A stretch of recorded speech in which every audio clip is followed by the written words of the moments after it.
வசனமாடா முக்கியம், படத்த பாருடா அப்படின்ற மாரி டாப் 18+ நெட்ஃப்ளிக்ஸ் வெப் சீரிஸை நான் இப்போ உங்களுக்கு சஜெஸ்ட் பண்ண போகிறேன். முக்கியமாக இதில் லாஸ்ட் ஒரு வெப் சீரிஸை ரிப்பீட் மோடில் பார்ப்பீங்க. மூவி ரிவ்யூஸ்க்கும் மூவி ரெக்கமெண்டேஷனுக்கும் நம்ம சேனல் தொடர்ந்து ஃபாலோ பண்ணிக்கோங்க. ஃபர்ஸ்ட்டாக சொல்ல போகுது ஸ்கை ரோஜா. இது வந்து பார்த்தீங்கன்னா ஒரு இன்வெஸ்டிகேஷன் த்ரில்லர் மாதிரி நடக்கும். ஆனால் இன்வெஸ்டிகேஷன் இருக்காது, வேறு த்ரில்லர் தான் இருக்கும்.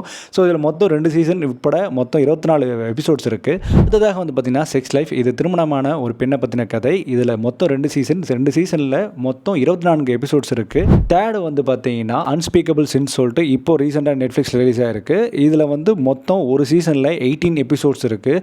இதுவும் வந்து பார்த்தீங்கன்னா ஒரு வகையான இன்வெஸ்டிகேஷன் த்ரில்லர் மாதிரி தான் நகரும், ஆனால் இன்வெஸ்டிகேஷன்லாம் இருக்காது. ஃபோர்த்தாக வந்து பார்த்தீங்கன்னா டாய் பாய். இது வந்து பார்த்தீங்கன்னா கால் பாய்ஸ் அவங்களுடைய லைஃப்பை பற்றி பேசக்கூடிய ஒரு சப்ஜெக்ட். அண்ட் இதில் வந்து 2 சீசன் உட்பட மொத்தம் 25 எபிசோட்ஸ் இருக்குது. கடைசியாக வந்து பார்த்தீங்கன்னா டார்க் டிசைர். இதில் 2 சீசன் உட்பட மொத்தம் 35 எபிசோட்ஸ் இருக்குது. ஸோ எல்லா எபிசோட்லையும் எல்லா சீன்ஸும் இருக்கும். இந்த மாதிரியான 18+ வெப் சீரிஸ் ரெக்கமெண்டேஷன் பார்ட் 2 பண்ணலாமா வேணாமன்றதை கமெண்ட் செக்ஷனில் போடுங்க. அண்ட் இந்த மாதிரி மூவி ரிவ்யூஸ் அண்ட் ரெக்கமெண்டேஷனுக்கு நம்ம சேனல் தொடர்ந்து ஃபாலோ பண்ணிக்கோங்க.